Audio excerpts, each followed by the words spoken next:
Et bonsoir à tous et bienvenue pour cette nouvelle semaine des Elite Series. On est ravis d'avoir du son parce qu'on a eu un petit on doute a eu un peu peur. pendant l'intro qui a été sans son, mais c'est pas grave.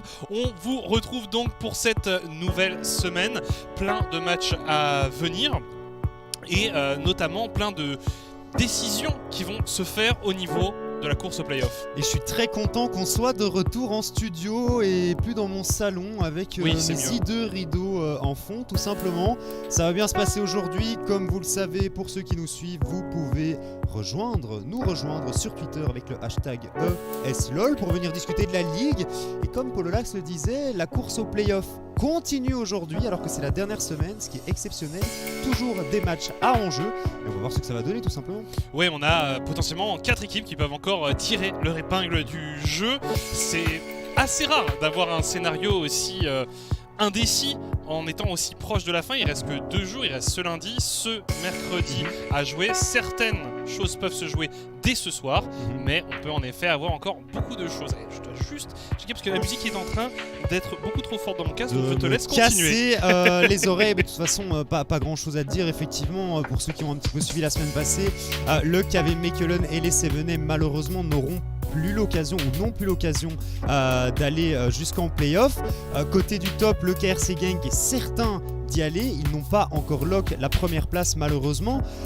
Et on va voir, aujourd'hui ils ont un match important à jouer et on va voir comment ça va se passer de leur côté. Mais franchement le KRC Genk ils sont solides actuellement, il n'y a rien à dire à ce niveau-là. Oui, de toute façon ils ont déjà la tête au playoff, on le disait, ils ont sécurisé le top 2.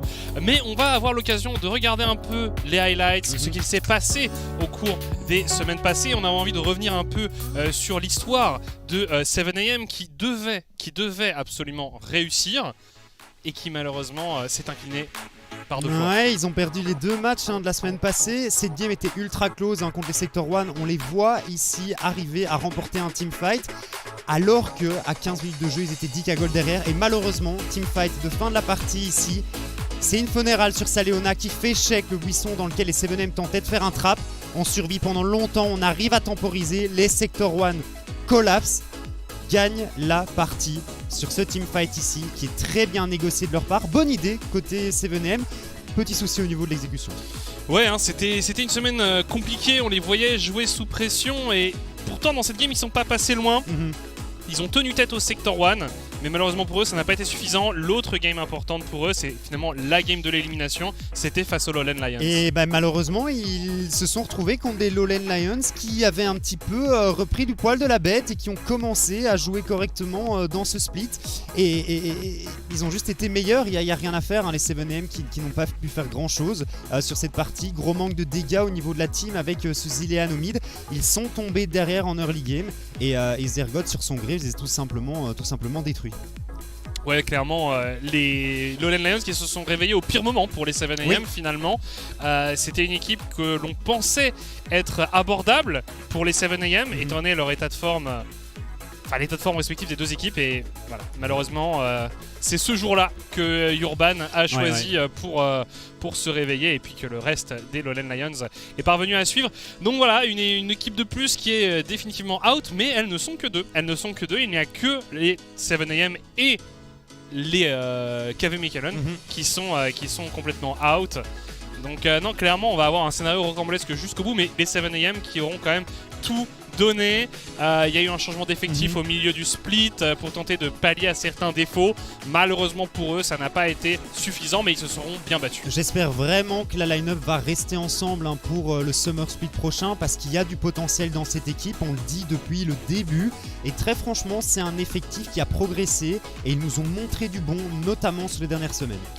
Tout à fait, c'est vrai que c'était important de voir l'effet de progression. On parlait du KVM un peu plus tôt, ce sont les MCon LG Ultra Gear qui sont parvenus à aller enfin retrouver le chemin de la victoire et qui ont battu le KV Mechelen. Sector 1 contre Iron Squad, c'était un match capital pour les Sector 1, mais les Iron Squad leur ont mis la tête dans le sable. Ouais, petit dérapage ici côté Sector 1, les Iron Squad qui ont été tout simplement meilleurs. Velia qui a proposé 2 games exceptionnelles la semaine dernière, une sur Nida et une sur ce Kha'Zix, regardez-le ici, 8-1-10. Il a terrorisé ses adversaires pendant toute la partie. M-Test qui n'a pas pu jouer. On voit Lumerion aussi qui finit la game en 0-7. Velia qui a tout simplement été impérial. Il y avait ensuite un match du haut de tableau entre le KRC Genk et les Echo Zulu. Et Genk a tenu son rang. Le KRC Genk qui a gagné la game sans devoir trop se mouiller, j'ai envie de dire. Les Echo Zulu de l'autre côté qui n'avaient pas vraiment de solution, pas vraiment de réponse. On n'a pas beaucoup entrepris de choses du côté de cette équipe en blue side ici. Et donc malheureusement une défaite de plus sur leur tableau tout simplement. Et le KRC Genk qui solidifie un petit peu sa présence au niveau du top. A noter que les Echo Zulu avaient la capacité de venir égaliser au score avec le KRC Genk ici s'il venait à emporter cette game. Oui, d'ailleurs, Echo Zulu qui est toujours à la recherche de la dernière victoire qui leur manque pour aller sécuriser les playoffs. Genk du coup a verrouillé le top 2.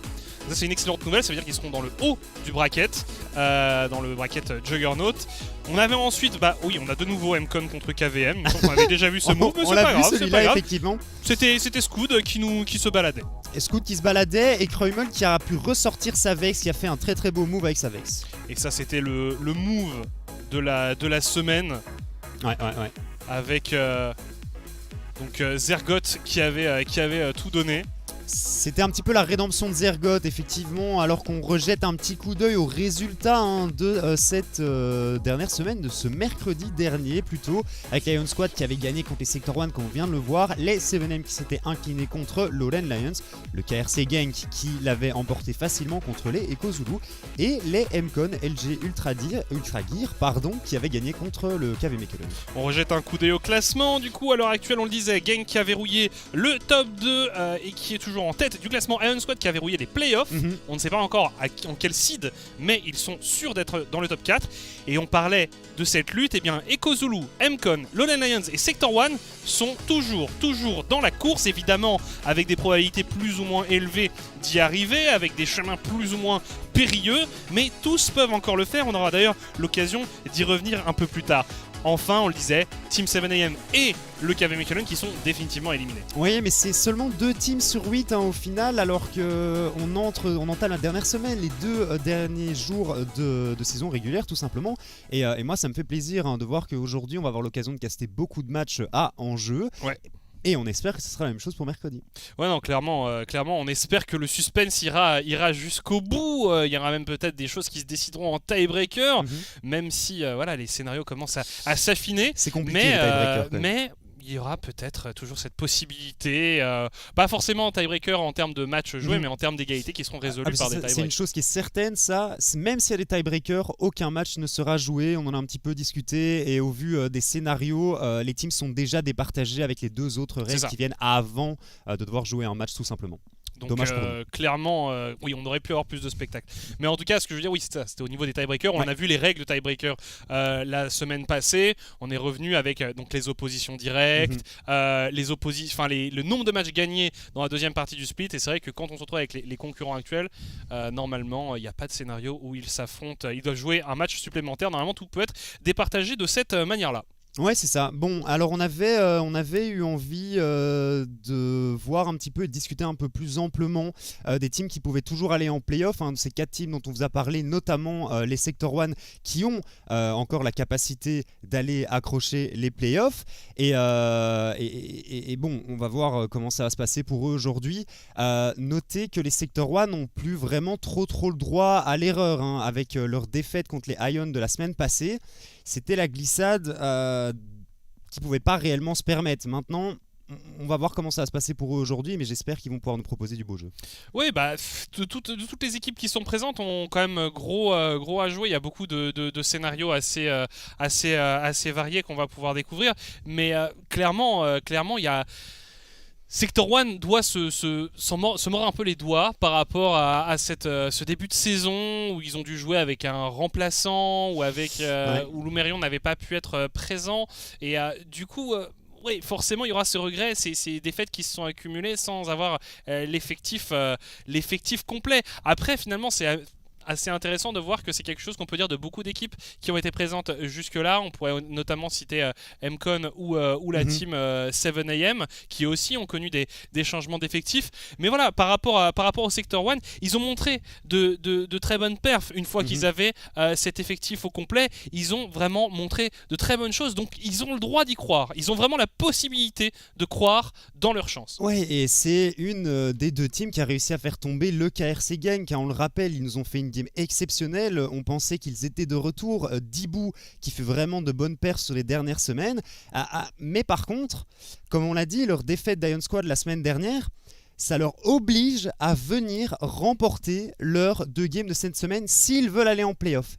Et si les MCon gagnent leur match de ce soir, même si les Sector 1 gagnent, c'est terminé pour eux, pour les Sector 1. Donc ils ne sont même plus maîtres de leur destin en fait à cause de cette défaite de la semaine dernière. Exactement, ils n'ont plus le choix, ils sont dos au mur, ils doivent tout gagner et espérer que ça passe. C'est un scénario qui est un peu triste hein, quand on voit l'évolution de l'équipe. On se dit que peut-être s'il y avait eu quelques matchs en plus, ils auraient peut-être réussi vraiment à sécuriser et à avoir justement une maîtrise à 100% de leur destin. Voilà, on aura toujours ce petit goût amer de cette première semaine. La première semaine fait mal, mais voilà, on espère qu'ils reviendront plus forts.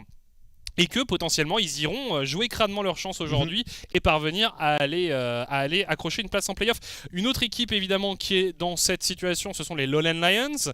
Les Lowland Lions, une équipe dont on a énormément parlé tout au long de la saison, souvent pour dire la même chose d'ailleurs, souvent pour dire où est la constance, où est le team play, où est l'efficacité de l'équipe. Aujourd'hui ils sont à 6-6. Mais c'est tellement le bazar. Ah, ça n'a pas vraiment de saveur, hein. C'est un 6-6, t'as l'impression qu'ils font le strict minimum, quoi. Comme quand tu vas à l'école et t'es là, bon, je passe avec 50%, donc je fais mes 50% et mon travail ici est terminé, tout simplement. Et les Lowland Lions, qui est une équipe qu'on attendait au tournant, vraiment, au vu tout simplement du roster, mais on en a parlé et reparlé. Alors, chose intéressante, quand on parle des Lions, il n'y a rien qui se passe, mais on a décidé pendant 1 ou 2 semaines d'arrêter un petit peu de les mettre sous le feu des projecteurs. Et là, on se réveille, là on commence à jouer. C'est ça, est-ce qu'ils se réveillent enfin? Est-ce que c'est leur rédemption qui est en route? C'est un peu ce qu'on se demande, parce que voilà, comme on l'a dit, c'est une équipe qui tout au long de l'année nous a un peu déçus en termes de prestations. On n'a pas vu de réelle évolution. C'est quand même souvent basé sur des perfs solo ou alors de duo de joueurs dans l'équipe. On n'a encore jamais vu une game 100% convaincante, mais pour l'instant ça leur suffit à être en 6-6 et à être dans une situation où ils peuvent encore penser aux playoffs. Ça reste très solo QSK, hein. Tu sens que c'est une team d'individualité et pas une team qui joue en groupe. Enfin bref, assez parlé des Lowland Lions, on va voir un petit peu du côté des MCon. Du coup, les MCon qui sont dans une situation qui est assez délicate, à savoir que je dirais que c'est pas réellement leur faute, c'est pas une faute au niveau de la performance des joueurs, c'est pas vraiment une faute au niveau de l'équipe, mais ils ont changé tellement de joueurs avec Kreumel qui est tombé malade, leur support qui a dû changer, et ils sont dans une dynamique qui actuellement est compliquée. Ouais, on espère que ça va aller pour eux. Ils sont pas loin d'y arriver, mais on le disait, des changements d'effectifs, des conditions extérieures qui n'ont pas forcément été favorables pour eux. Voilà, on espère qu'ils vont réussir à trouver la solution. On voit qu'on a tenté des choses du côté de la Duoline Cadaver Velocity. On espère que ça passera pour eux. Et puis finalement, la dernière équipe qui est un peu dans une situation surprenante, ce sont les Echo Zulu, parce que les Echo Zulu, ils ont fait vraiment un début de saison en fanfare, mais vraiment ils étaient dominants, ils ont même été en tête du classement à une période, et maintenant c'est pas que ça ne gagne plus, c'est que on les voit, ils sont à 8-4, mais ça fait longtemps qu'ils pourraient aller sécuriser la 9ème win qui est synonyme de qualification playoff et qu'ils n'y arrivent pas. Et il manque, moi, toujours ce truc en draft où t'as vraiment l'impression qu'on n'a pas encore vu une draft super bien construite. C'est-à-dire que tout le monde essayait de prendre des champions qui peuvent potentiellement carry, mais on n'a pas encore vu forcément beaucoup de teamplay parfait. Du côté des Echo Zulu, très franchement, la game de mercredi contre le KRC Gang m'a fait un peu peur parce que ça va être des adversaires directs au niveau des playoffs si les Echo Zulu arrivent tout simplement à se qualifier pour ces playoffs. Et quand tu les vois jouer contre le KRC Gang, ils ont peur, ils sont un peu paralysés, ils ont du mal à prendre des décisions, à jouer proactivement. Et Et ça fonctionne pas pour les Kozulu actuellement. Non, ça ne fonctionne pas extrêmement bien. Donc voilà, ces quatre équipes qu'on évoquait, on avait envie de les illustrer avec quelques joueurs. Pour Sector 1, on avait choisi M-Test. M-Test, il faut savoir que là, on va parler simplement pour tous les joueurs des stats des 2 dernières semaines. Ouais. M-Test, ces 2 dernières semaines, c'est 28% des dégâts de son équipe. Donc, il est souvent la principale source de dégâts. On les voit souvent jouer avec des compos très teamfight, avec beaucoup d'engage, beaucoup de CC. Souvent, Lumerion qui est mis sur un Sion. Beaucoup de responsabilités reposent sur les épaules d'M-Test qui doit continuer à être cette source de dégâts un peu constant. Ouais, on voit souvent des persos plus axés burst au niveau de la jungle et au niveau de la mid lane. Et M-Test qui doit mettre les dégâts, qui doit être constant au niveau du DPS qu'il fournit. Et c'est pas vraiment le cas actuellement. Donc il faut voir vraiment ce qu'il va pouvoir faire. Côté des Lowland Lions, bien entendu, on va parler d'Urban. Urban qui s'est enfin réveillé sur les 2 dernières games, on le voit, 76% de kill participation, c'est incroyable, hein, c'est totalement un autre visage du coup sur ces 4 derniers matchs. C'est ce qu'on attend de lui, c'est ce qu'il nous avait montré à l'époque du KV Mechelen, et ça fonctionne. Et on voit que quand ça marche pour lui, ça marche pour l'équipe. Le vieil homme, Kreumel qui, lui, on le voit, seulement 12,5% des golds de son équipe. On l'a beaucoup mis sur des pics support, il a un rôle beaucoup plus utilitaire pour son équipe. Là où on le connaissait avant beaucoup sur des matchs scaling, il montre qu'il peut faire autre chose et fonctionner avec très peu de ressources. Ça rejoint un peu le point qu'on donnait juste avant, hein. Les MCON testent des choses et ça fonctionne pas spécialement. Et en dernier, pour les Kozulu, on va parler de Mirord, joyeux anniversaire à Mirord d'ailleurs au passage. Et Mirord qui, on le voit, a un CS par minute très très élevé parce qu'il est mis sur des matchs du style Victor, du style du Corki, qui sont des champions à farm, alors que les Kozulu fonctionnaient excessivement bien en jouant autour de lui sur des champions très agressifs, tels que le Graves, tels que Z, et il avait l'opportunité d'impacter la map en early game. Là, sans lui, on les sent paralysés. Ouais, on le voit, c'est assez...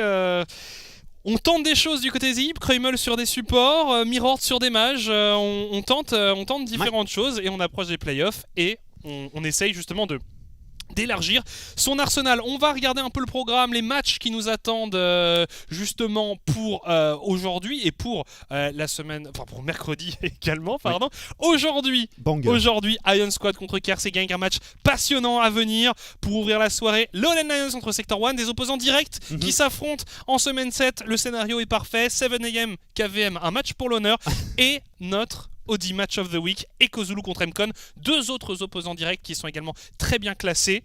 Et puis, on achèvera la semaine ce mercredi avec MCON contre Sector 1. Aussi un match capital potentiellement, peut vraiment y avoir des scénarios dingues. On y reviendra évidemment ce mercredi pour voir les derniers tenants et aboutissants des matchs. Match 2, ce sera Lowland Lions contre les KVM. Lowland Lions qui a une win qui leur semble tout à fait accessible. Normalement, ça semble assez free, hein. Et Kozulu contre Iron Squad qui pourrait être un match décisif pour le seeding. Et on terminera la semaine avec Genk qui pourra finir en beauté avec une potentielle victoire contre 7am ou alors 7am qui vient créer l'upset et qui vient shipper une win à Genk. Bref, plein de matchs très excitants. Petit point prédiction. On le voit, c'est toujours très serré. On voit qu'il y a aussi un beau consensus au niveau de pas mal de matchs. Genk, tout le monde a mis Genk gagnant, mais Ion pourrait créer l'upset, franchement. Je les vois bien gagner. Assez surpris qu'il n'y ait pas un seul vote pour Ion. Lowland contre Sector 1, c'est très très très disputé et c'est vrai que ça peut aller dans les deux sens. Je pense que les prédictions le reflètent bien. 7am contre KVM. Beaucoup de gens votent 7am, mais en vrai, je pense que ça va être une game champagne, donc on pourrait très bien avoir une surprise. Et on terminera avec donc Ekozulu contre MCON LG Ultra Gear, un match capital. Nous, en tant que francophones, on sait ce qui va se passer, donc on a mis MCON, mais les néerlandophones sont dans l'erreur, ils ont tous mis Ekozulu. Moi, j'ai copié ton devoir au niveau de la dernière game, hein. Je savais pas trop, et je me suis dit, écoute, Paul en général est assez bon, surtout les lundis, donc on va voir ce qui va se passer côté MCON.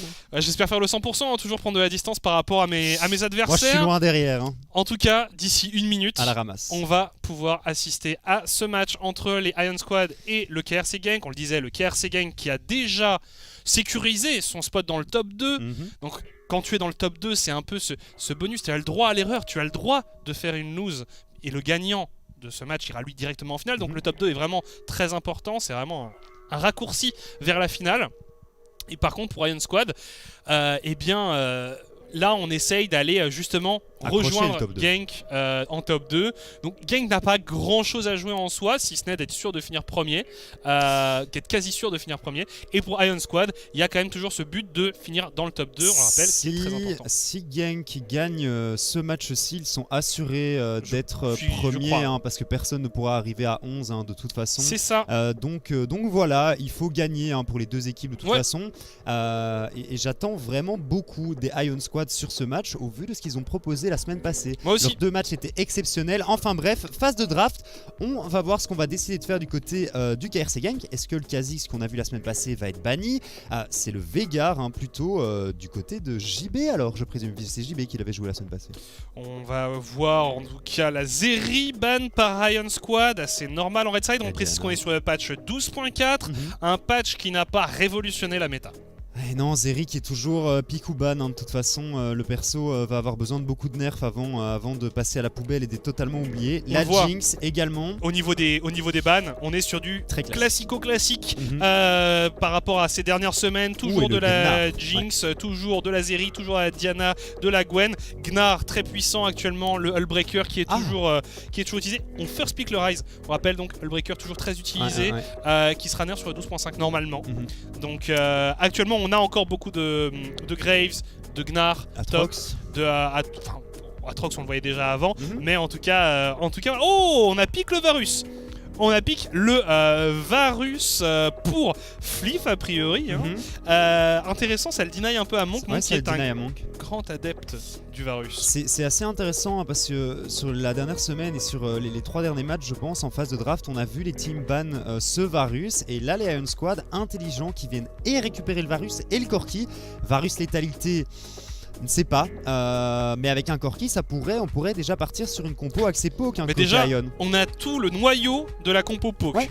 Alors après, il faut pas overdo la compo poke, c'est-à-dire qu'on a déjà vu Nida, Xerath, allez c'est parti. Ça, faut peut-être pas aller trop dans cette direction-là, mais rien qu'avec ça, tu as de quoi faire, tu as de quoi avoir ton noyau de compo poke.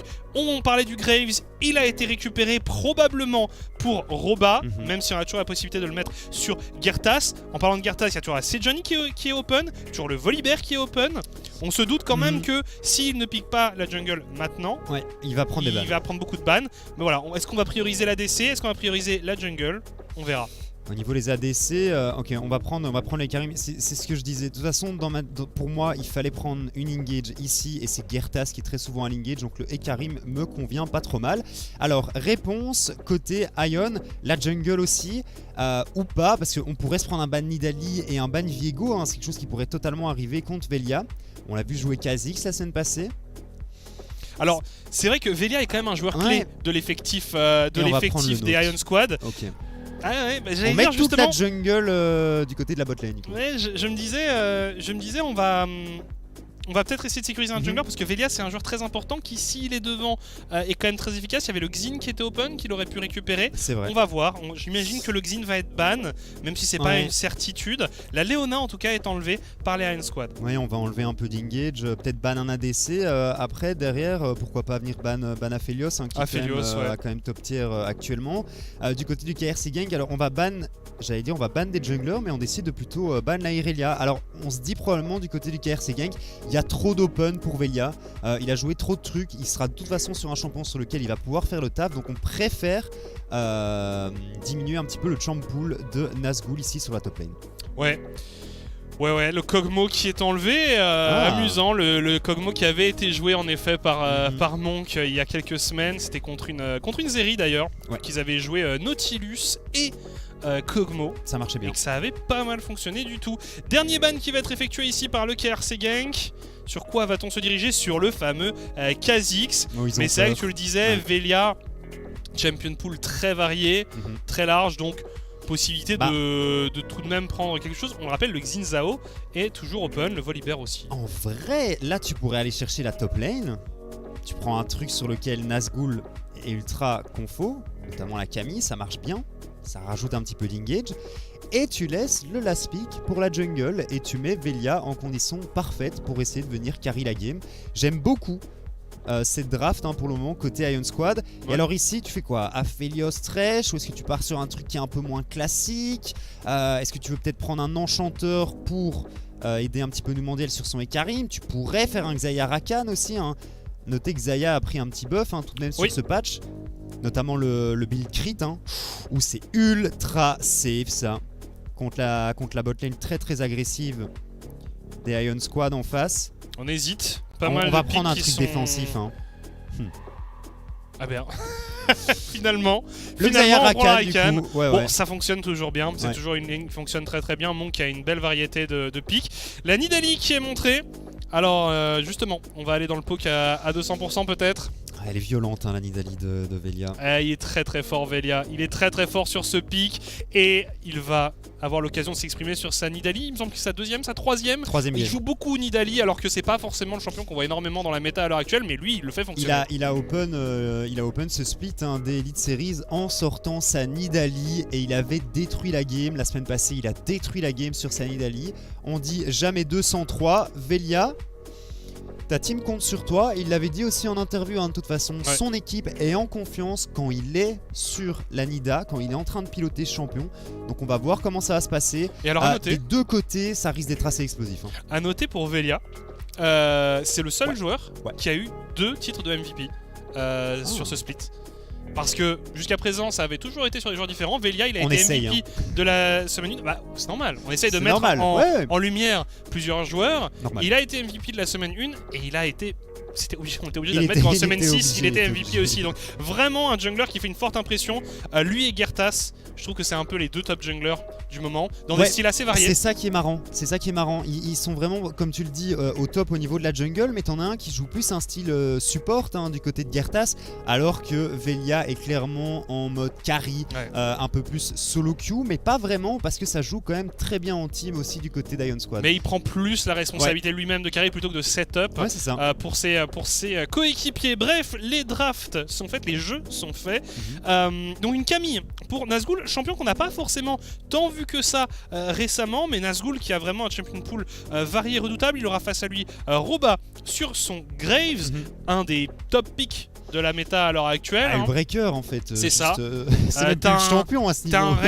T'as un range avec un Hullbreaker, c'est comme assez, Gunnar, c'est pour ça que assez Gunnar infernal. est bad aussi. Voilà, surtout qu'en plus, Roba a un excellent Gunnar. Donc on retrouve Gertas sur Ikarim qui continue à jouer des champions variés, Velia sur Nidalee, on le disait, champion sur lequel il est à l'aise, champion qu'il adore jouer.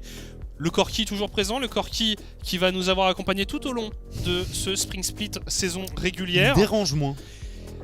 Il est moins permapick permaban parce que y a eu des petites modifications sur le personnage, mais objectivement il reste très fort et dans une compo poke comme celle-ci il rentre très bien. Ouais. Rise pour Numandiel, intéressant. First pick en plus.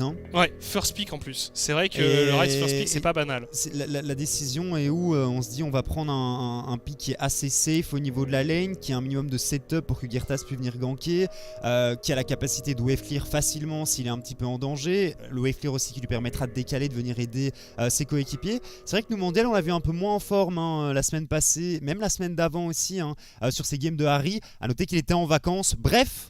On est parti pour cette première game de cette avant-dernière soirée. Match qui opposera le KRC Gang au Ion Squad.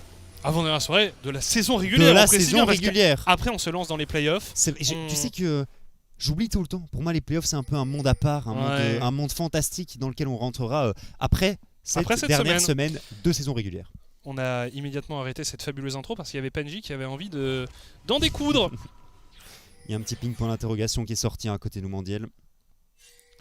En tout cas, vraiment, cette saison qui nous tient en haleine jusqu'au bout. Ion Squad qui est bien décidé à aller chercher un top 2. Ion Squad qui, on le rappelle, milieu de saison, commençait à se poser des questions parce qu'ils ont bien commencé. Puis derrière, on a vu que c'était un peu shaky. Il y avait des drafts qui étaient questionnables. Il y avait des games qui n'étaient pas très bien exécutés. Il y avait beaucoup d'erreurs. Et puis, ces dernières semaines, on revoit des Ion Squad convaincants. Et là, on voit des Ion Squad qui ont envie d'aller tenter quelque chose, qui ont envie d'aller tenter le 3v3.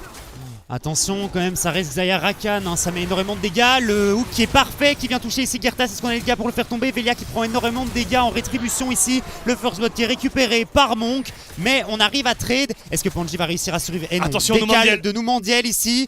Panji qui n'a plus de flash. Le hook qui est très très bon, qui permet de se replacer. On n'a plus de flash du côté de Monk ça et Moops. ça utilise le heal pour Monk et Moops. L'entrée triomphale.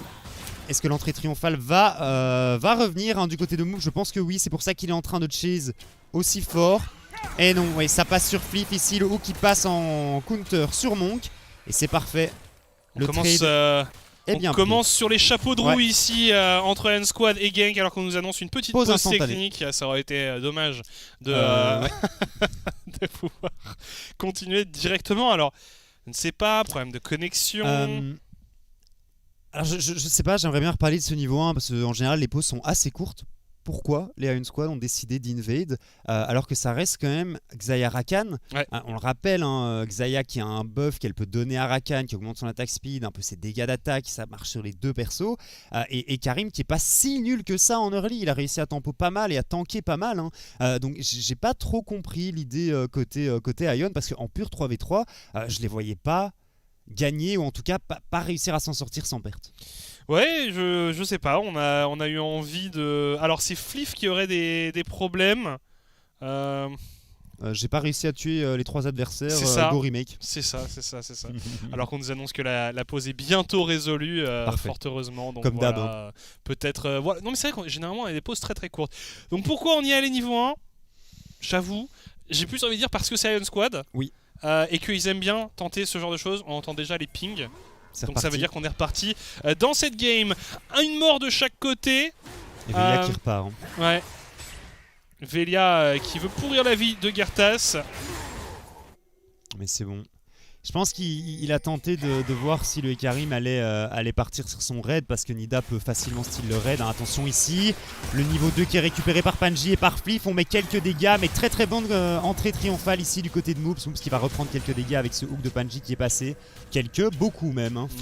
Flif qui tabasse ici. On met des bons dégâts du côté du Varus. Et le mondial qui a plus de mana déjà. Et qui a un petit retard en CS hein, puisqu'il a décidé de décaler.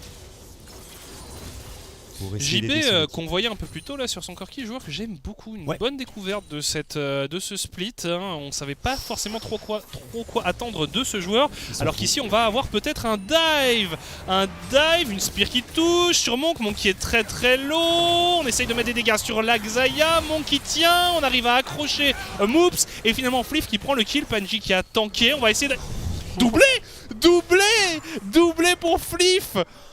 Oh là là là là, on n'a pas souvent vu cette bot lane en difficulté, mais là, Flif et Panji qui font un excellent travail. Aussi Velia qui vient en aide.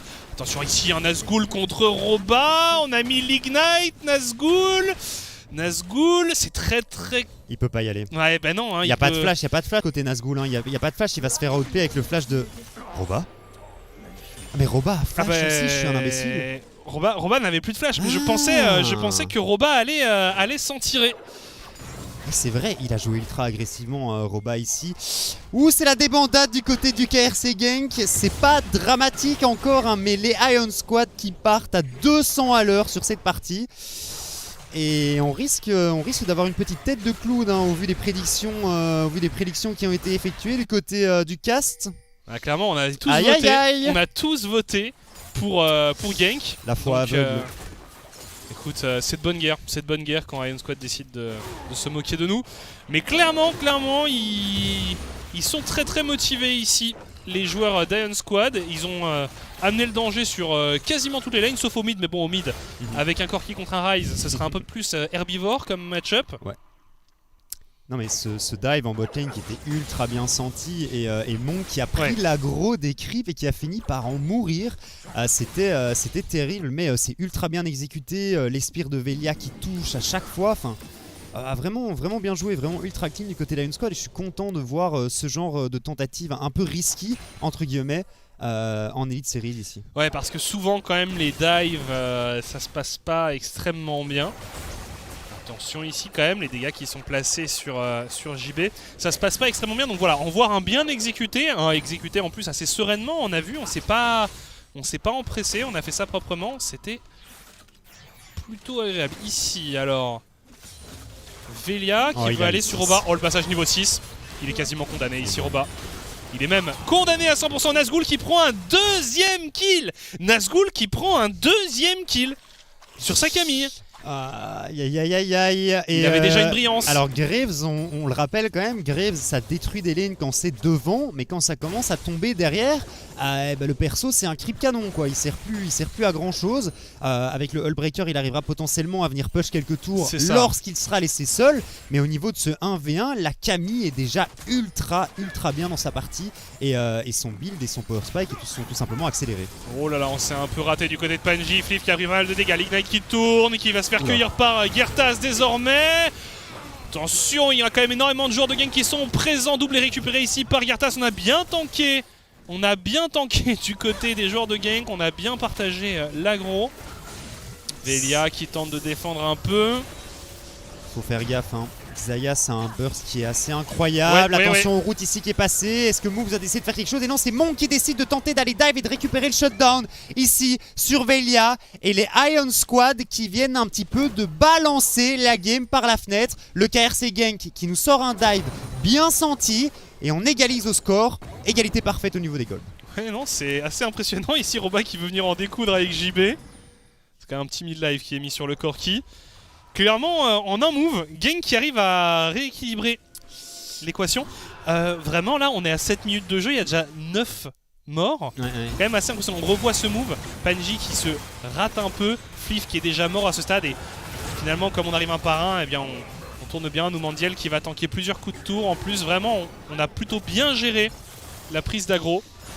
Bon, et ici, Velia qui malheureusement va un peu loin. On a encore le heal du côté de Monk. Regarde les dégâts ici qui sont mis, le route qui passe. Et il connaît les dégâts de son champion Monk. Il avait récupéré le flash également.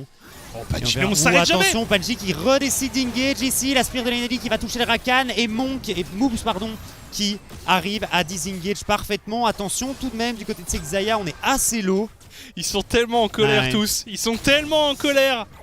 J'ai même pas eu le temps de dire ce que je voulais dire juste avant au niveau de ce dive. JB avait sa téléportation. JB était seul au mid. JB avait push. Est-ce qu'il n'y avait pas moyen de venir aider? Tu TP au moment où la botlane commence à se faire dive et en difficulté. Tu TP sur cette tour. Et potentiellement que le move est un peu meilleur du côté Lion Squad. Après, je pense que Velia aurait pas dû mourir. C'est vrai qu'il a peut-être un peu sous-estimé les dégâts de la Xayah. On rappelle Xayah qui a eu le first blood en plus. C'est ça, hein, c'est la Xayah qui a eu le first blood, c'est pas Velia, hein, parce qu'ils se sont tués quasi simultanément. Oh là là, mais il s'arrête jamais. Et en route sur Moves du côté de Velia et de Panji. Flif qui les rejoint, flash in de la part de Panji. Moves qui essaie de temporiser, Flif qui prend un nouveau kill. C'est des malades. Ou attention à Numandiel ici qui est venu un petit peu se suicider, s'empaler sur la composition des Iron Squad. On est un petit peu tard. 13 kills à 9 minutes de jeu. Oui, je dis oui. Merci aux deux équipes. C'est ce genre de game que je voulais voir en game d'ouverture de cette soirée. Et c'est parfait. On ne s'arrête pas de se taper dessus. Nazgûl Roba ici en 1v1. Gertas qui décide de mettre une petite engage. Mais attention tout de même. Roba qui a récupéré son flash. Nazgûl qui met les trous damage ici. C'est pas trop mal. On doit faire gaffe du côté de ce Graves. La Camille qui n'est pas encore niveau 9, qui n'a pas encore son Divine Thunderer. Une fois qu'elle l'a, elle a commencé à faire mal. Et alors au mid, les 46 qui commencent un petit peu à se creuser. Très clairement, étant donné que Numandiel tente pas mal de décales pour aider sa team. Alors que JB lui reste assez tranquille sous sa tour. Clairement JB pour l'instant c'est probablement le joueur qui a été le moins actif. Héros de la faille utilisé sur la bot lane, on le dit, c'est signature. Généralement pour Gank on aime bien mettre ce premier héros sur la duo lane. Généralement c'est payant parce que c'est une lane sur laquelle il est intéressant d'investir des ressources. Une lane qui se passe bien du côté de Gank. J'ai eu un peu peur juste avant les dégâts qu'il a mis Monk avec sa Xayah au niveau du 3v3 là, au niveau des golems du KRC Gank. J'ai eu un petit peu peur que les Ions se fassent retourner en 2v3. C'est ok. On a bien exécuté ça pour la team en red side. Est-ce que ça va se calmer? Bah, ça, là, c'est la vraie question. Là, on voit hein, que ça s'est quand même un peu calmé. Il y a un Drake qui pourrait peut-être animer un peu les débats. C'est un Drake infernal, donc ça peut intéresser certains joueurs. Ça fait Généralement, un Drake qui crée un peu plus de mouvement que le Drake de l'air, par exemple, qui peut parfois être ignoré jusqu'à 15 minutes. Ouais, c'est vrai que... Mais alors, le Drake de l'air, lorsqu'il spawn en premier, me dérange pas plus que ça. Ah, mais alors quand c'est une âme de l'air et que tu vois que les teams boudent totalement les fights autour du dragon, là, t'es un peu moins content. Vous voyez à l'instant le match of the week, on vous le rappelle. Audi match of the week ce soir. En dernier match de la soirée. Echo Zulu contre Mcon. 2 levels d'avance sur cette Nida. Alors ça va être un 2v2 qui va s'engager ici. On se retourne sur Velia, on essaye de ramener la Nidalee, mais Roba qui se fait complètement détruire. Nomandiel qui est arrivé en renfort également. Et finalement on arrive à détruire Velia 1 pour 1. Roba qui est tombé, Velia également. Et encore une fois JB qui n'a pas suivi. Lui il est vraiment en mode les gars, moi je farm. Et puis après je mettrai des roquettes. Alors il peut pas suivre le Rise, hein, c'est pour ça que le Rise a été sûr. pick très clairement. Il est là pour perma-push et tenter de décaler. Ça se passe plus ou moins bien hein, pour le moment côté Nomandiel. Et heureusement qu'il était là au top parce que sinon je pense que c'était un 2 pour 0 assez gratuit pour les Ion Squad. Et alors réponse hein, au niveau de Fif, j'avais pas noté mais on est effectivement parti sur un build crit hein, et pas sur un build poke, ce qui me semble tout à fait logique. Alors Gertas, une nouvelle fois peut-être sur la bot lane. On est éventuellement positionné pour un counter gank. Regarde, ils ont peur hein, les Ion maintenant que le Rakan est 6. Il a son flash en plus. Bah, on a tous les summoners. Hein. Côté de la bot lane du KRC gank. Et Velia qui est de retour. Alors on va enlever cette Pink Ward. Et on le voit aussi Nazgûl qui arrive du côté du Drake. JB avec son package. Il est rejoint par Nazgûl. Gertas qui prend quand même de gros dégâts. Et c'est un Karim, ça peut courir vite. Est-ce qu'on va arriver à le faire tomber? Shutdown récupéré ici par JB. Une de ses premières interventions et une intervention clutch ici parce qu'on arrive à faire tomber le jungler. On s'offre le dragon, on récupère le double buff. Excellente opération ici. Par contre au top Roba qui en profite pour aller gratter des plaques. Mais voilà, on parlait du premier Drake, il est récupéré, sécurisé par Ion Squad. Et on le voit ici hein, au niveau des gold, 600 gold d'avance au top. On est plus ou moins even du côté de la jungle. 800 gold d'avance hein, pour ce Corki et Nomandiel qui tombe un petit peu derrière. Même si ces décals l'ont un peu aidé. Pareil au niveau de la bot lane, hein, 800 gold d'avance. Donc on a un petit peu d'avance sur toutes les solo lanes. Ce qui est pas trop mal, on le voit de façon au niveau du graphe de gold. 2K à l'avantage d'Ion Squad. Et attention ici, Roba qui vient faire un petit coucou à JB qui flash host instantanément. On joue safe du côté de ce Corki. Prend pas de risque. Faut pas. Clairement ça aurait été très ennuyeux de donner un petit kill au Rise. Et puis surtout ça aurait pu remettre aussi le Graves sur de bons rails. Graves qui vient de compléter son wallbreaker mais qui est en face de lui, tu le disais, a une Camille. Et Camille c'est redoutable. Nazgûl qui va à l'interception, le Sun qui est passé, on n'hésite pas. L'ultimatum Extec, la Spire. Et ça va être une 4ème mort pour Roba. Ils jouent si bien ensemble, Nazgûl et Velia. C'est pas la première fois qu'on les voit jouer Camille et Nidalee. Si je me trompe pas, ils ont joué exactement le même duo bot top la semaine passée. Il faut de la setup de toute façon. Oui, bah on le voit souvent avec le Renekton. Avec le Renek et avec la Camille, ça fonctionne pas trop mal. C'est moins simple. C'est moins simple. Les cooldowns sont plus longs. Ouais. Parce qu'en effet, il faut l'ultimatum Extec. Mais sinon, c'est pas mal. Ici, on va sur JB. Gertas qui va ramener le Corki. Mais attention, il tape fort. On arrive tout de même à prendre le kill du côté de ce Ekarim. Heureusement qu'on arrive à prendre le kill hein, sur le Corki parce qu'on consomme le flash quand même. Côté de ce Rise. Et Gank qui va engage ce héros de la faille qui ne sera très probablement pas contesté par les Ion Squad. Peut-être une tentative de steal. Hein. Côté de cette Nida. Velia qui rôde. Velia qui rôde. Alors est-ce qu'il va réussir quelque chose? Il est sur une pink. Oh, attention tout de même à ne pas trop s'approcher. Voilà, on récupère le héros de la faille. Non, on réengage du côté de Panji. Heureusement pour Ion, c'est pas aller plus loin parce qu'il y avait clairement une infériorité numérique. On décide d'aller sur Monk. On bloque la retraite avec une Spire. On se repositionne. Oh là là là là là là. L'encre de Nautilus qui a frôlé la Xayah. Pendant ce temps-là, Fliff, bien tranquille, en free farm, qui va essayer de s'emparer d'une tour au bot. C'est peut-être la T1 qui pourrait tomber ici, je sais pas à quel point elle est low, mais effectivement ce Varus qui pourrait se mettre assez bien et c'est fait, c'est récupéré. T1 au bot, T1 au top qui est tombé aussi très récemment. Et Velia, attention, qui a l'air d'être un peu aux prises. Panji qui décide d'engage, l'entrée triomphale du Rakan qui va toucher, Numandil qui prend quand même pas mal de dégâts au niveau de ce back ici. La Camille qui fait énormément de travail. Et on va disengage, attention la re-engage ici le Panji qui ne s'arrête jamais, le hook qui connecte une nouvelle fois et la Spire de Nida qui manque tout juste de toucher, l'ultimate de Varus ici, mais on prend beaucoup trop cher et on y va un petit peu un par un du côté des Iron Squad. Final, rien du tout. Ouais, on n'a pas commencé le fight avec on n'a pas commencé le fight avec Fliff, ça a un peu manqué, mais heureusement Fliff n'a pas perdu de temps. Il a récupéré la T1 bot. Et c'est vrai que peut-être avec un fight un peu plus coordonné, un peu plus synchronisé du côté de Iron Squad, on aurait pu avoir des résultats plus probants.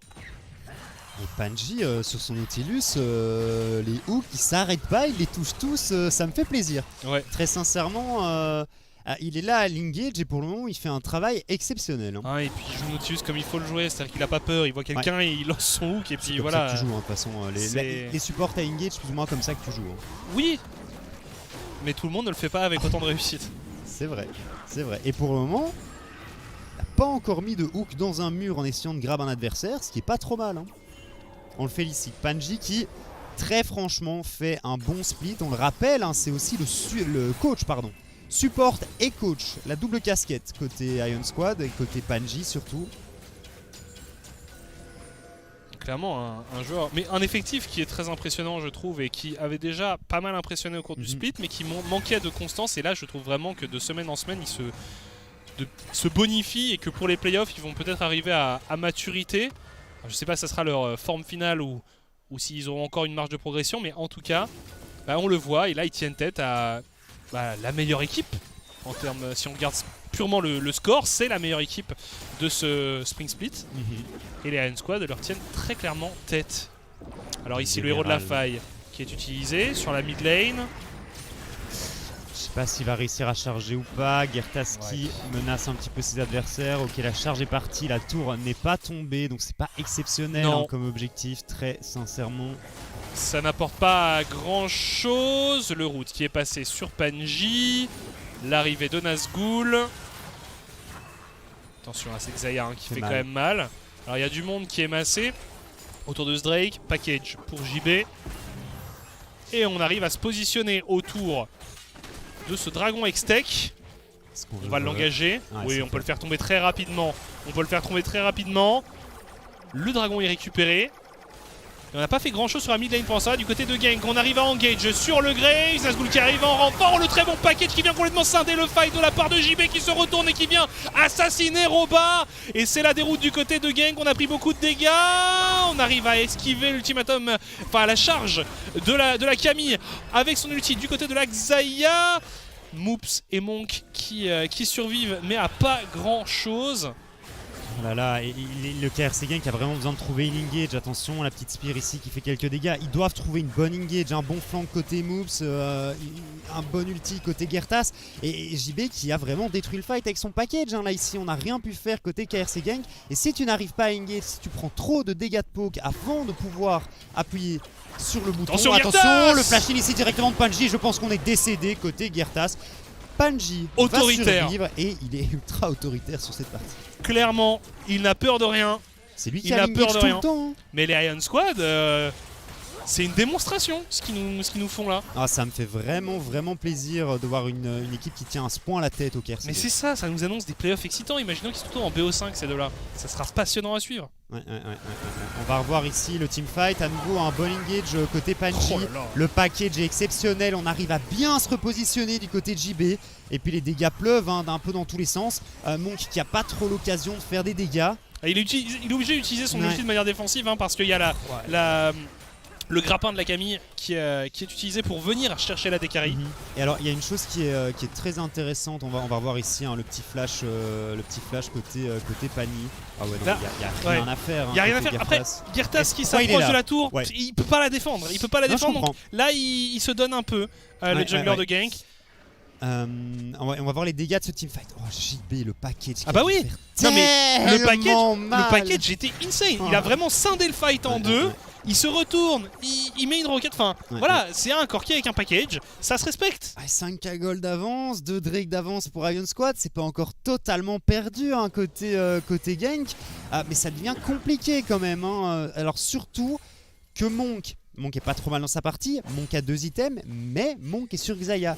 Et contre quel genre de composition est-ce que Xayah fonctionne? Les compos à engage, les compos qui viennent vers toi, parce que tu peux vraiment kite back, mettre des plumes un petit peu partout, utiliser le rappel de plumes pour faire un maximum de dégâts. Le problème, c'est qu'il joue contre une compo poke ici, et qui doivent engage.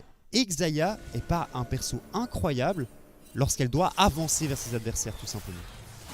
Parce que tu peux sortir des plumes en fait. Attention Panji, on a voulu voir un peu ce qui se passait de son côté. Toujours cette bataille pour la vision et la possession de ce coin-là de la jungle. A noter un Roba qui fait probablement une de ses games les plus terribles. 0-5-0 pour le top laner de Genk, ça ne lui ressemble pas, lui qui est normalement toujours excellent, toujours constant. Et bien là, clairement, il a subi dans son 1v1. On peut rien faire hein, de son côté, on est en train de jouer contre une Camille qui a déjà complété 2 items. On va aller chercher Velia.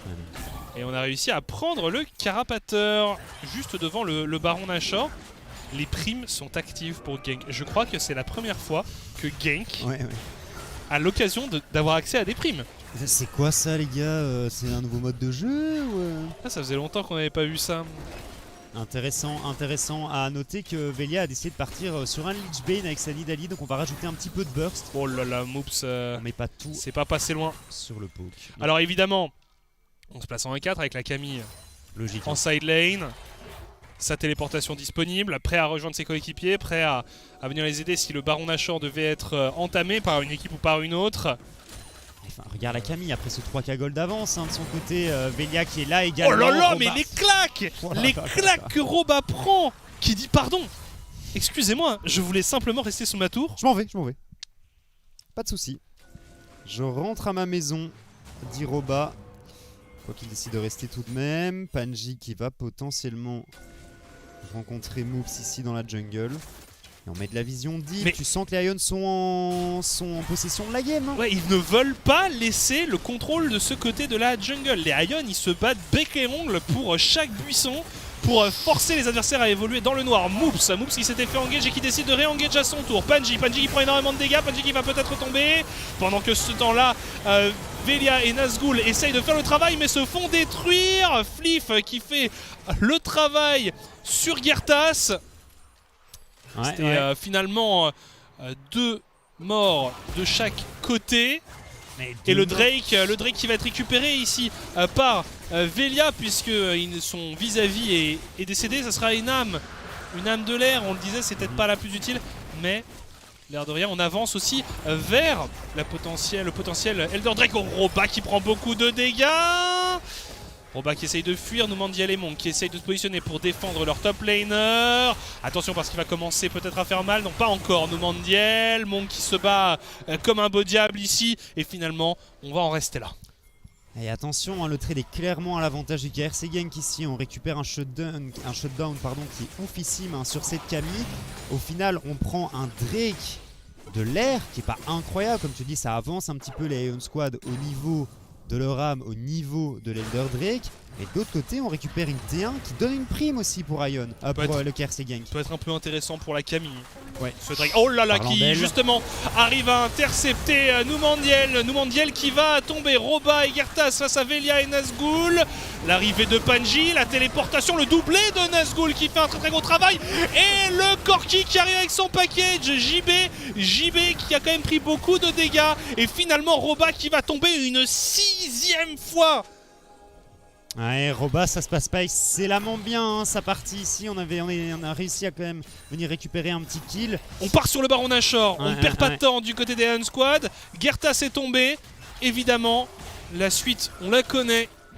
15 secondes, il y a la téléportation qui est ready aussi, côté Nazgûl au niveau du respawn, 3100 de dégâts dans ce teamfight et on engage le Baron Nashor ici, je ne sais pas si on peut le contest du côté du KRC. On veut zoner du côté de JB, on veut zoner, on profite du poke de ce champion pour essayer de faire peur et on touche sur Monk, on touche très bien sur Monk, c'est récupéré, on réengage du côté d'Ion Squad, on prend beaucoup de dégâts du côté de la Jolene de Genk et finalement Gertas qui arrive pour contrer l'offensive mais on se fait intercepter du côté du jungler de Genk. On veut continuer pour Nazgûl, on arrive à stun Numandiel, l'ultimatum extec une nouvelle fois, on est prisonnier du côté du Ryze, le Ryze qui va succomber.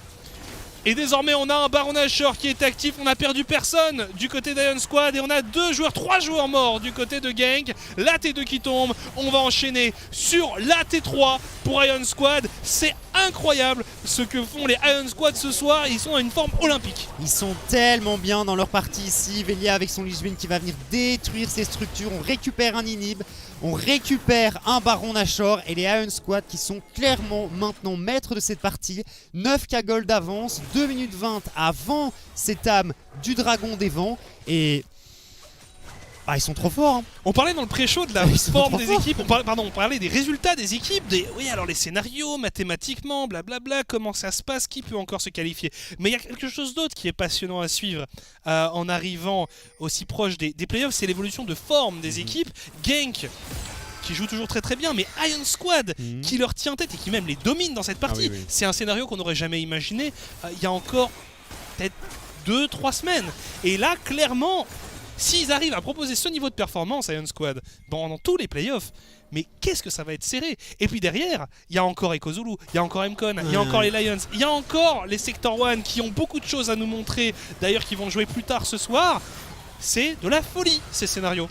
Ouais, les Ion Squad, sincèrement, je les attendais pas à ce niveau-là. Comme tu le disais, ils avaient eu une petite baisse de régime au niveau du milieu de ce split.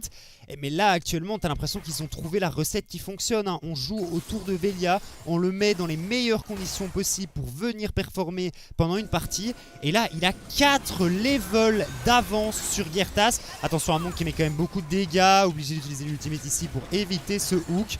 Et il faut faire quelque chose côté KRC Gang, sinon on va tout simplement tomber.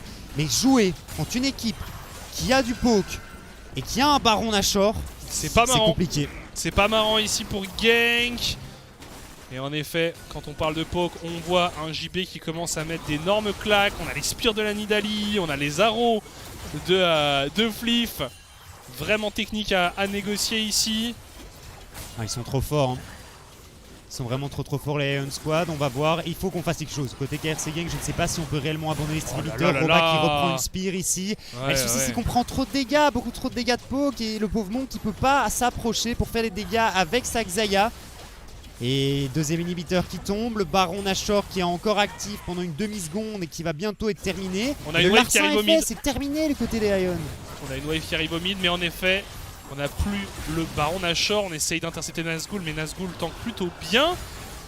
Va y avoir un Drake qui va apparaître, 4ème Drake de l'air, c'est la Soul qui peut être récupérée ici par Ion Squad. Est-ce qu'on va la récupérer? En soi, il n'y a pas d'urgence, mais c'est sur le passage, on va s'en servir. Ouais, Velia qui va un petit peu courir dans tous les sens avec cette Soul et avec sa Nidalee. Seulement s'approcher un peu pour essayer de mettre plus de spear plus facilement.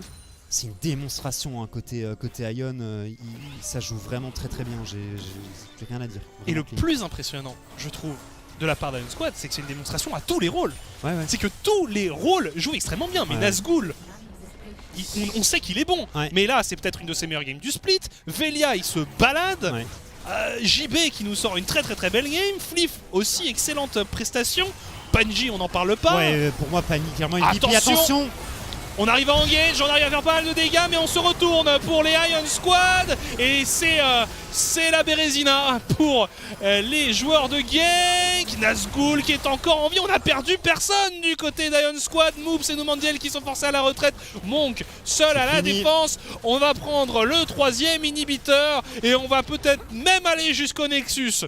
Nazgûl qui back, qui va probablement TP pour revenir. Ouais, on peut TP pour Nazgûl. On essaye quand même de wave clear du côté de Genk. On est toujours 5 du côté de Nazgûl. Nazgûl qui n'hésite pas et qui pulvérise complètement Moops ici. Plus que 2 joueurs de Genk ont envie. Flash-in de la part de Punchy qui arrive à ramener Numandiel qui n'existe plus. Et Monk qui devrait le suivre dans la tombe. Le Nexus va tomber et Ion Squad s'impose facilement avec la manière contre le KRC Genk. Incroyable. Les Ion Squad qui viennent de détruire le KRC Genk. Exceptionnel comme tu le disais. Ils ont tous superbement bien joué. Ça part de cet invade qui fait craquer tous les summoners de la bot lane du KRC Genk. On arrive à capitaliser sur un dive juste après qui est ultra bien exécuté. Et à partir de là, on déroule. Velia qui a décidé d'aider la bot lane, qui part après aider Nazgûl au top. Nazgûl qui arrive à prendre un kill en 1v1, mais les planètes se sont alignées pour Ion Squad, mais ils ont excellemment bien joué. Et alors Panji, clairement MVP pour moi. Encre. Tu sais qu'avec ça, oui, il y a un monde dans lequel c'est Ion Squad qui finit premier du split. Ah oui. C'est fou. Oui. C'est juste complètement fou, donc c'est génial. Alors, oui, il faut que Genk perde contre 7M. Il faut que Ion Squad gagne son prochain match. Ouais. Mais il y a encore un monde où c'est possible. Ouais. Donc encore une fois, c'est cette fin de Spring Split qui est complètement folle en termes de scénario. Ion Squad qui commence à montrer les crocs et à montrer qu'il va falloir compter avec eux dans la course au playoff. Non, ils sont très impressionnants. Vraiment, je pense que du côté de Genk, il va quand même y avoir ce truc de se dire va quand même falloir qu'on travaille en prévision des playoffs parce qu'on est favori, on est clairement parmi les équipes qui devraient bien s'en tirer, mais ça va peut-être pas être si facile que ce qu'on pensait. Il va peut-être falloir aller challenger des équipes qu'on pensait franchement dans une autre catégorie. Ouais, j'avais peur de voir le KRC Genk rouler sur tout le monde, mais au final, c'est pas comme ça que ça va se passer. Enfin bref, on vous laisse pour une petite courte pause et on revient d'ici quelques instants. À tout de suite.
De retour après cette victoire exceptionnelle des Ion Squad. On va d'ailleurs avoir une petite interview en anglais réalisée par nos confrères néerlandophones. Une interview de Panji, le support slash coach des Ion Squad, qui a joué son Nautilus dans cette partie. Il a été excellent, il a été très impressionnant. Mais on le disait, c'est vraiment une belle performance de l'équipe dans son ensemble. C'est très très rassurant en vue des playoffs. On vous laisse avec Panji. Against Genk, the number 1 in the standings at this moment. How big is the confidence in Ion Squad right now? Guys into us since no one voted for us in the prediction. So I'm sorry. I'm gonna remember that actually. Okay. But I mean, for us, this game matters, of course. But in the end, I think we still need to beat Akuzulu to secure second place. Yeah. So like, even if we lost this game, I don't think it would affect us that much. But since we won, it's good, of course. And in the game, it was a lot of aggression in the early game, but a lot of it was also centered around the bot lane. Was this something in the draft that you analyzed, like, hey, we need to play around this bot lane? Or did it just so happen to be that Monk burned a bit of his summoners too often, so you kept on attacking him when his summoners were down? I mean, after the draft, we kind of said maybe we can invade bot side early, because we win. It was kind of we were kind of late actually, some seconds, but after they burned all sums for us and they didn't kill me, and Vela kind of patted to bot again, we just zoned them. I think after we killed them level 2, I think, on the tower, they lost like 2 waves. We just said we can still keep playing for it, because since Nazgul solo killed top, we knew like top lane is over, since it's coming into waves. So we just kept on punishing enemy bot. It's very well played in both sides, but I have a question for you as a coach. Jeppe Dutchons, he is often played on Corki, and he has said himself he doesn't want to. Do you want him every game on Corki now after performances like this? I think people kind of sleep on Corki after package nerfs. I think the champ is still overpowered. So I asked JP before draft, do you want to play Corki today, JP? And he's like, sure, let's go Corki. And he's like so bored of it. But we know like the game is gonna be easier if JP is on Corki, because he's really good on the jump. He has great performances today, and all of you had a great performance, and I'm looking forward to what you can show us in playoffs since you are already locked. I want to thank you very much for today, and hopefully we'll see you Wednesday once again, and already good luck in playoffs. Petite interview intéressante de Panji ici, qui nous dit qu'ils sont contents d'avoir gagné, mais c'était pas une win nécessaire, mais au moins ils se rassurent, ils savent qu'ils peuvent venir chercher Genk en playoff tout simplement. Autre chose, ils ont joué autour de la botlane et on en avait discuté un petit peu avant et on disait c'est très téléguidé, on sait téléphoner en fait ce que Genk va faire. Ils jouent autour du bot, on met les ralds, on donne un maximum de ressources à Monk. Sauf que si tu joues autour de cette botlane, le KRC Genk est un petit peu désemparé. Et je trouve que c'était une très très bonne idée. On avait un bon plan de jeu du côté de Panji et des Ion Squad et ils ont tout simplement déroulé. Ouais, une idée claire en tout cas de ce qu'ils avaient à faire pour s'imposer, donc c'était malin de la part de Ion Squad. Alors tu disais pas nécessaire de s'imposer, certes ils étaient déjà lock pour le top 4, mais on le disait, il y a encore ce top 2 à aller sécuriser. Bref, une game passionnante. La prochaine game que l'on va voir ce soir, ce sera donc les Sector 1 contre le Lone Lions, une game capitale. On se retrouve juste après une courte pause, à tout de suite.